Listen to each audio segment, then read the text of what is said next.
You're listening to an archived Cabral Concept podcast. After listening to this show, check out the most up-to-date podcasts available at stephencabral.com/podcasts or search directly on iTunes. And now, welcome to the Cabral Concept, where board-certified naturopath and integrative health practitioner Dr. Stephen Cabral shares how he was diagnosed at the age of 17 with a life-altering illness and given no hope for recovery. It was only after studying and traveling all over the world did he discover how to combine ancient Ayurvedic healing practices with state-of-the-art naturopathic and functional medicine to fully rebalance the body and re-energize it with life. It's time to discover how to get well, lose weight, and finally feel alive again. And now, here's your host, Dr. Stephen Cabral. Hi, everyone, and welcome back to the Cabral Concept. Great to have you back with me here today again. Looking forward to getting into another Total Wellness Tuesday show where the topic today is back on Ayurvedic medicine. Love talking about the topic of Ayurveda. It's certainly becoming a lot more popular over the past, let's say, just 12 months. It's being spoken about a lot more. People are getting more into it, and I love that. What I want to do, though, is I want to look at Ayurveda as not something that's kind of cute or a fun thing to look at or do, but a way of life. So it's interesting, but Ayurveda literally means the science of life or the truth of life. And the premise behind it is always trying to achieve homeostasis or balance or equilibrium. That's what it's all about. It's about balancing the body, looking at your dosha or subdoshas as well, and beginning to realize that if you keep your body in balance, you get to enjoy the wellness. You get to enjoy keeping the weight off, keeping the body transformation going strong, and you get to enjoy the long, healthy life. It's when we become imbalanced that we start to become unwell, both mentally and physically, as well as emotionally. We start to gain the weight or retain water, or we start to feel inflamed. We get all of the autoimmune-based issues, and we start to move towards a shorter lifespan. So what I want to do today is I really want to integrate and move into the concept of the 5 Ayurvedic stages of life. This is something that I've really studied quite a bit, looked into quite a bit, because I can tell where people are at in their aging process based on their constitution, based on how they physically feel at that moment. Now, remember, if you go back and listen to my Ayurvedic shows, it's basically once a week, starting with episode 900. So just go to stephencabral.com/podcast, head on back to episode 900, and I did them about once per week. So as I was doing those, I was explaining that you have a genotype. Think of it as your genetics. It's what you were born at. That's called your Prakriti. And then what you are today is your Vikriti. Now it means that you're in balance with your natural constitution and your genetics, or you're out of balance because of many factors: mental, physical, environment, lifestyle, the entire de-stress protocol that I teach in the rain barrel effect. But what I would like to do today is talk about the stages that we all go through and why there's a gap of about a decade to 15 years in those ranges based on how well your body is staying and maintaining equilibrium or balance. And that very first stage starts with when we're born. So when we are born to up to around 15 years old, 18 years old or so, is our kapha stage. Now, our kapha stage means anabolism or growth. This is a time where our body is building itself up. It's literally taking everything in. It's trying to hold on to it, nourish our nervous system, our brain, repair and rebuild all of those muscles and internal organs, create the reproductive system, add body fat. And it's why you see children, they have a lot more body fat, right? They're in a truly kapha-based state. Think about that right as you're born. Truly kapha-based state, you're putting on, a pound every month or so. You're really putting on a lot of weight, and that's normal and that's natural. That's why we have to understand the state that we're currently in. It's why I get worried about children being on low-carb diets during their, let's say, early adolescent years or even before that. I met a parent, and they have their child on a low-carb diet. Now, the child is not overweight. The child does not have type 2 diabetes, and the child is actually very active. And they're depriving their child of all types of fruit because they've heard somewhere that low carb, more keto is the way to go. Well, that's a dangerous premise when you're talking about someone in their developmental years and you're removing an entire macro. That's why we have to be really careful who we're listening to, and also we need to ask the question as to why and for who. because I can get behind a lower carb diet for sure for a temporary period of time if you tell me for who and why you're doing it. Not all for one, but why. And then I can absolutely get behind it. You're talking about someone with cardiovascular issues, type 2 diabetes, high blood pressure, metabolic syndrome. I get it. I'm all for it, and I understand it. But I also want to say for how long, right? We're not going to do this forever. We'll do it for 3 to 6 weeks. We'll begin to bring those carbs back in slowly, see what their tolerance is, and ramp it back up. I have many podcasts previous to this one on how to do that. But we have to understand it's very important for our teenage years and before that for growth. And that has to do with growth of everything, bone as well. Women and bone formation is probably the best example. You really can't add a lot more bone, if any, after the age of 27 or so with women. So what are we talking about? Well, we're talking about if we deprive our bodies of protein, of carbs, and of fat, and enough calories, and especially micronutrients, that's vitamin D, K, calcium, magnesium, well, we're really not going to be able to build up those bones. We need all the other factors as well, boron, strontium, we need all of them, right? We need those, all of the cofactors. But if you're on a lower calorie diet, like our society, our culture, the media forces a lot of women into, because they feel that's what's best. This is the mold that we're trying to create, right? The social conditioning that takes place. We have a lot of women during their formative years, not just mentally but physically as well, not getting the nutrition, not the calories, but they're not getting the nutrition that they need, that their bodies need to build up those strong, healthy bones and nervous system. Also, we're not doing a lot of the exercise that we need to be doing during our later teenage years and early 20s in order to build up that bone mass and muscle mass. I'll tell you why that's important in just a moment, to be able to carry that with us for life. Not just hormones, but actually carry that mass with us to keep us strong. As we move through this birth to 18 years old or so phase, we then move into our next phase. And this phase lasts for anywhere from 10 years to, I would say, maximum of 15, 20 years. This is our Kapha Pitta stage. This is where the body is still continuing to build and putting on muscle mass and really building up our bodies. So you might think of this more, a lot of guys would be towards this. They might say like, how much mass can I put on my body? How much can I build my body up? How much can I increase hormones? Women as well, so I'm not saying that that's not true, but just from my practice looking at over 250,000 people, I can say that, you know, if I were to look at a graph, I would say 9 out of 10 people who come to our practice who want to put on muscle are more men than women. Again, not that it's not proper for women to be wanting to put on muscle mass too, because that's what boosts the metabolism, but I'm just saying from a goal-based perspective. Well, we can put the largest amount of muscle mass on during our Kapha Pitta base years. Okay, what does that mean? Well, it means that we're going to be able to produce more hormone. We're going to be able to produce more testosterone, more DHEA during those years. And that allows us to put on more muscle mass, bone mass, and accumulate, right? Build that body up. It's where our body's strongest, most anabolic. We're physically fit. We feel great. And it starts to move from the Kapha phase to the Pitta phase in our 30s and then early 40s, right? So we can still increase the hormones. We can still put on the muscle mass, build a little bit of bone. But what happens is then it starts to slow. Okay.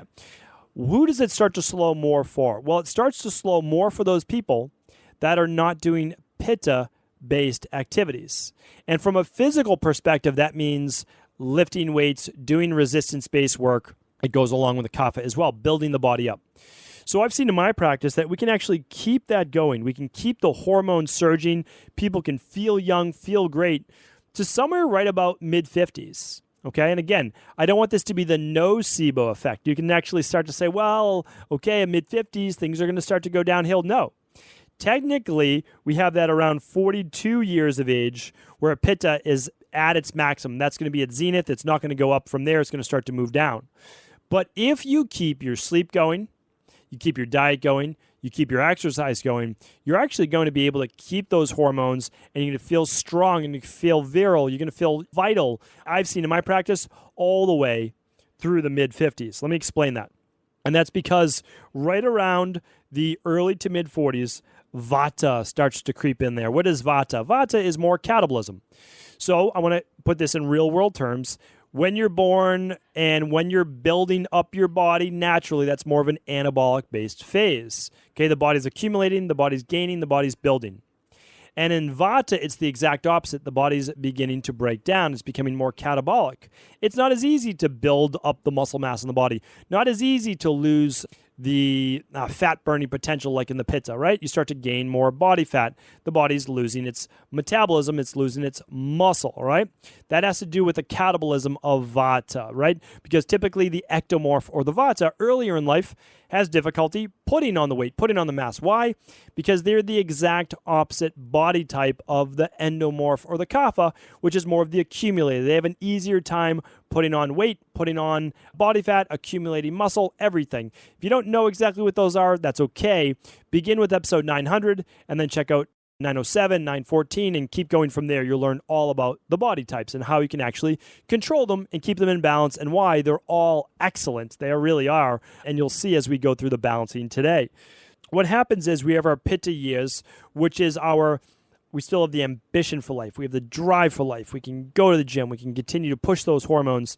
And then right around the later 40s to mid-50s, Vata is going to become more dominant. Now, I'm going to give you a little aside here. So, yes, Vata becomes more dominant. What does that mean? Well, it's just we don't rebuild and repair as quickly as we used to. Can we still keep ourselves in great shape? Absolutely, and I'm sure that you can see many examples around you. The difference is that it takes a little bit more focus and effort on the exercise, absolutely on the recovery, which means that you probably can't push yourself and do those hard boot camps and hard spin classes every day. It needs to become every other day. Like every other day could be yoga, then every other day could be resistance training and your intervals and some of your cardio. The recovery is not as much there, so you either need more sleep, absolutely dialed in nutrition, massage, foam rolling, acupuncture, dry brushing, sauna, all of the things to repair the body. So you just need a little bit of help from your friends. That's how I look at it, right? And then, of course, nutritional supplements go a long way, making sure that you're getting in what I call the daily foundational protocol, which is level 3. You get your digestive enzymes to help break down your food better because in Vata, food doesn't digest as well. You need your omega-3s and your greens and your reds and your multivitamins, and you get all of the great things in there, right? So all of those things help to combat Vata, help to combat aging. That's why we use it. There are many other factors. I talk about them all the time in the podcast, so I do invite you to check into those. But here's what I found, is that I work with clients right now well into their late 70s and early 80s, and I would say they're equivalent to those people more in their early to mid-50s. So are they like the people in their mid-30s? No, I'm not going to say that. We're not there yet. I think we will be there within 20 years. So that's why. Keep yourself healthy and strong now. Wait till you see what we have in 20 years.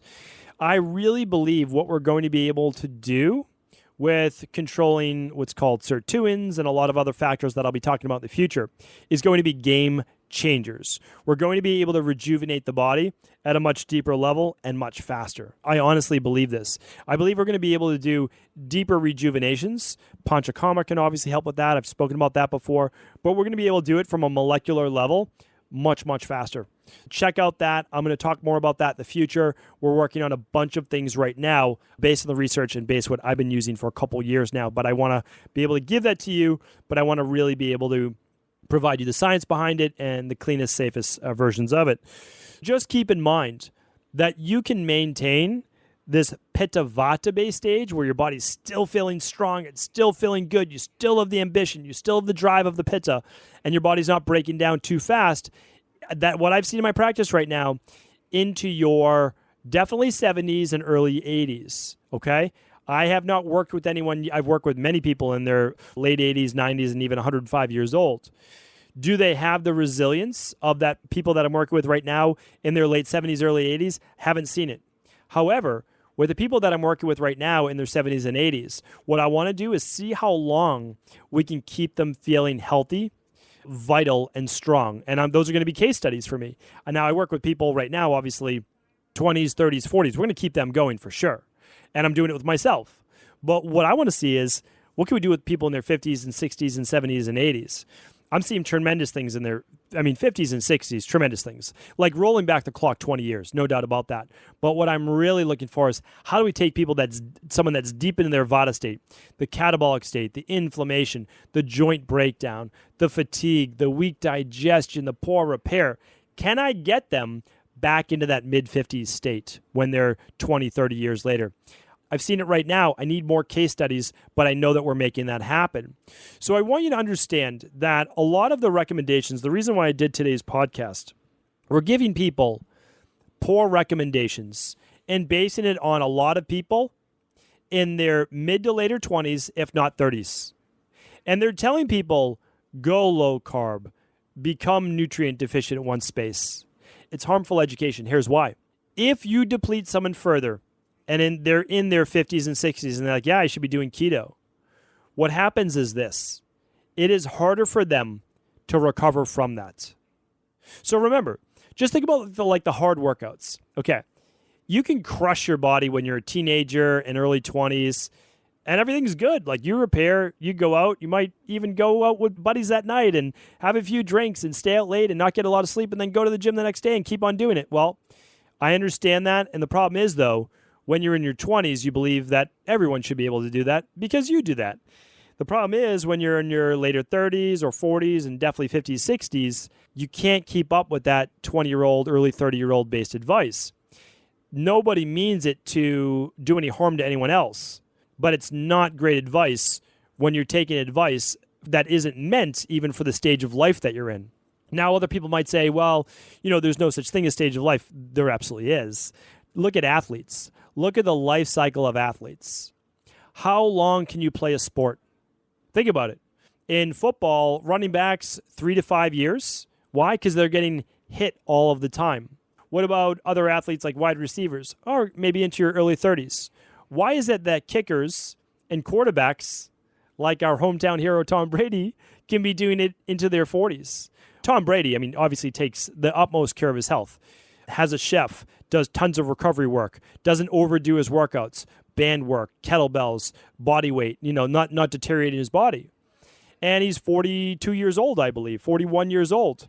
Well, if you think about it, though, he's enabling himself to play longer. Now, why, though? He's not getting hit as much. The body's not breaking down as much.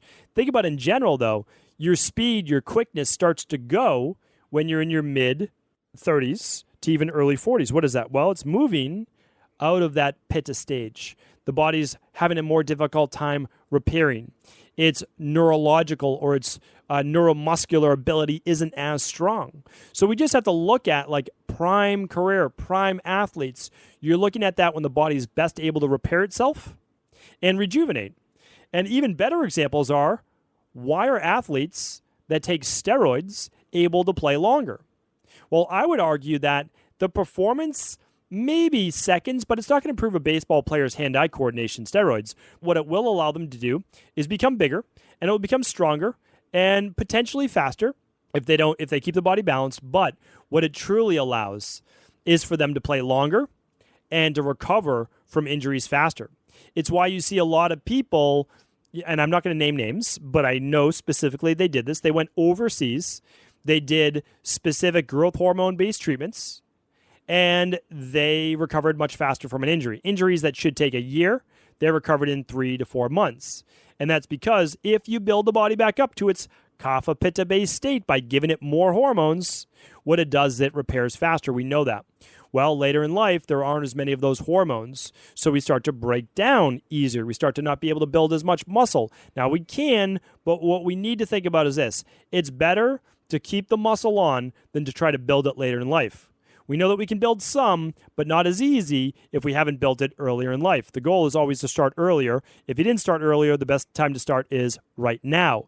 So my goal when I speak with anyone, when I meet with anyone, when my health coaches talk with anybody that's running a lab is, what's your age? Okay.